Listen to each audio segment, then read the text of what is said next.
My name's Patrick Collister. I'm very happy to say I don't work for anyone any longer, having been fired so often from agencies. I now work for myself. So Patrick, when did you start in the industry? When did I start in the industry? It was so long ago, I think it's probably a question I should decline to answer. It was a very, very long time ago.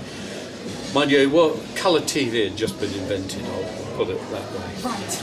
And when you started, what was your first job? Well, to be honest, I got into advertising like a lot of people do, by accident. I really don't know what happened. I'd been travelling for 2 years, and got back to England. I applied to 6 newspapers to be a journalist, and I got a letter back from an agency inviting me in for an interview as a copywriter. I suspect a worried father had something to do with this, so he took my letter and just sent it. I have no idea. But anyway, I was invited to do a copy test, because well, no, this is by the agency. Oh, the agency, okay. So that's how they recruited in those days. A good old-fashioned copy test, which is like O-level English. You describe a delicious dish, and on the basis of that, I got hired. What piece of advice would you give someone getting their first job in the industry today? My advice is believe in yourself. I mean, one of the things that will happen is every time you show your portfolio, you'll get a completely different crit from whoever's looking at it. Seldom will opinions agree. So you have to believe in yourself. You can still learn from all of those people, but don't necessarily be put off. I like telling the story of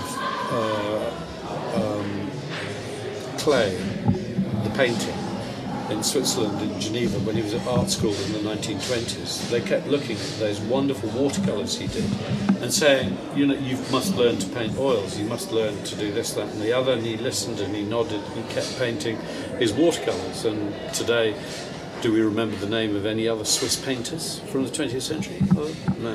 So, yeah. Believe in yourself. Yeah, believe in yourself, and you need tenacity. Because this year, around 1,500 people will emerge from colleges and universities having learned media studies of one sort or another, and probably there'll be, if we're being optimistic, 400 jobs for them.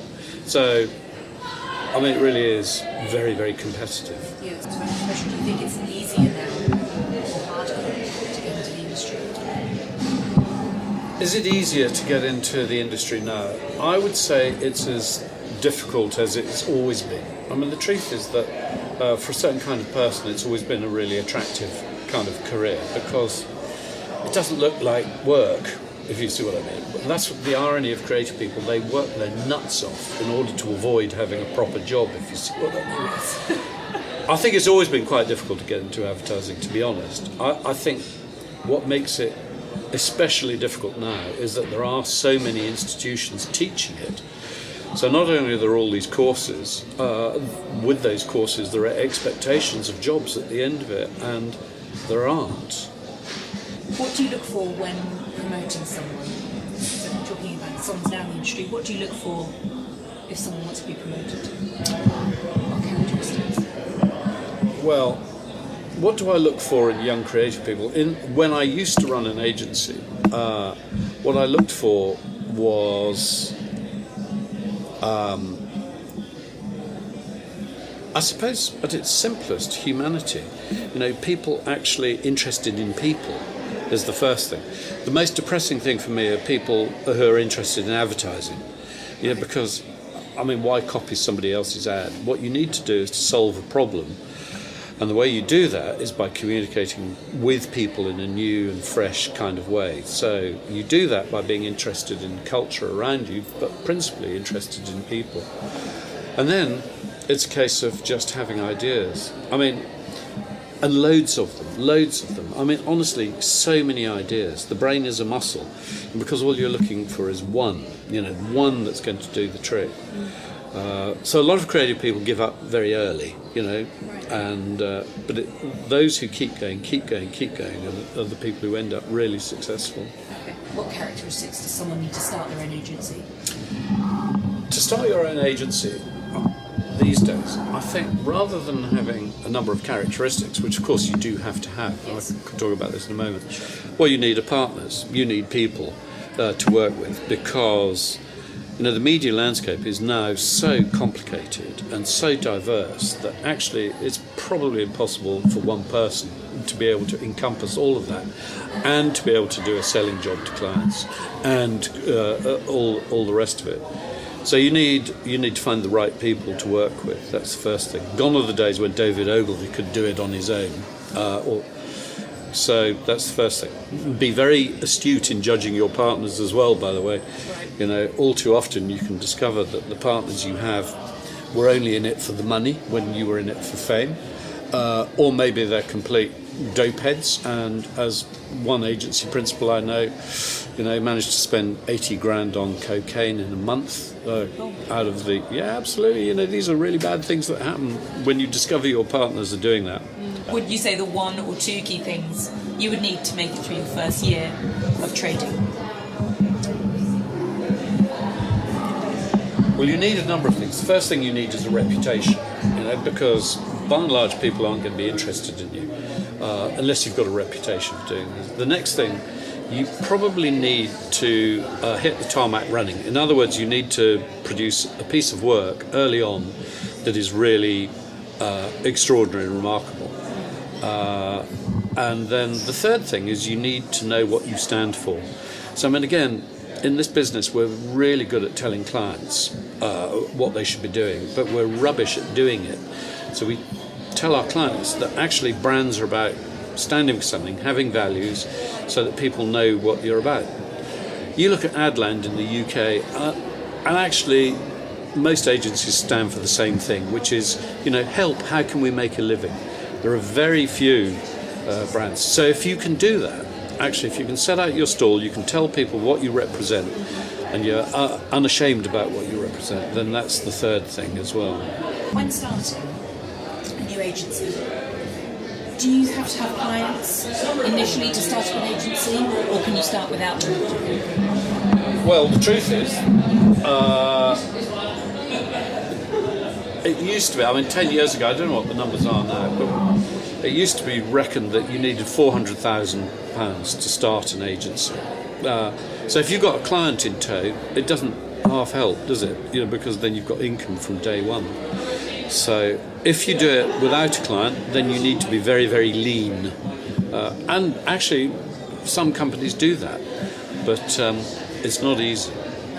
And do you think it's a good idea to take clients with you from a previous job? Is that the done thing to do that? Is it a good idea? Well, I'm going to tell you that by and large, you'll find that most contracts these days are really punitive if you do that. So they will come after you with a big stick. So, most of the big network companies now do have contracts, and they really do stick to them. In the old days, you could leave a job and start a new one, a week later after, a bit of a long lie-in. Now, most of the network agencies will hold you to it, and if you're on a year's contract, then you cannot work or discuss any of these matters for a full year. Affects your reputation. You'll end up in court. It'll end up costing you a huge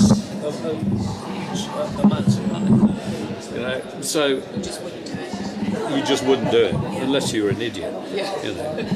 At what point does an agency, do you think, continue to grow or decide to sell? See, that's such an interesting question. There's a guy called Howard Luck Gossage who had an agency in San Francisco in the late 50s and 60s, and he changed advertising completely. His agency never had more than 15 people, and that was because he didn't want to grow. He was absolutely ruthless about not growing. It's almost inconceivable. Most people want growth because they want more money. Growth is more dosh and all the rest of it. He didn't want that. What he wanted was to do the right thing at the right time. So, for most people, growth is a no-brainer. Yes, we want to grow. But, it's kind of interesting. A guy called Ray Rubicam started an agency called Young and Rubicam, and when it it got to $100 million, he walked out one day saying no agency should ever get this big. Mind you, he then went off and became a property developer in Arizona, where he made infinitely more money than he ever did out of jingles and slogans. If you could start any new business now, anything at all, what would it be? If you could start. If I could, well, it's the subject of tonight. If I could, I'd probably I'd like to start up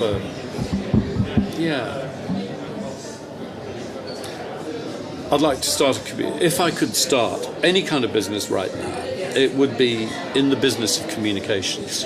But not an agency. The word agency goes back to the 1920s, when what you were was a middleman between the media owners and then the brands. You were an agent. But actually, now, with the digital revolution, with free media, nobody needs agents any longer.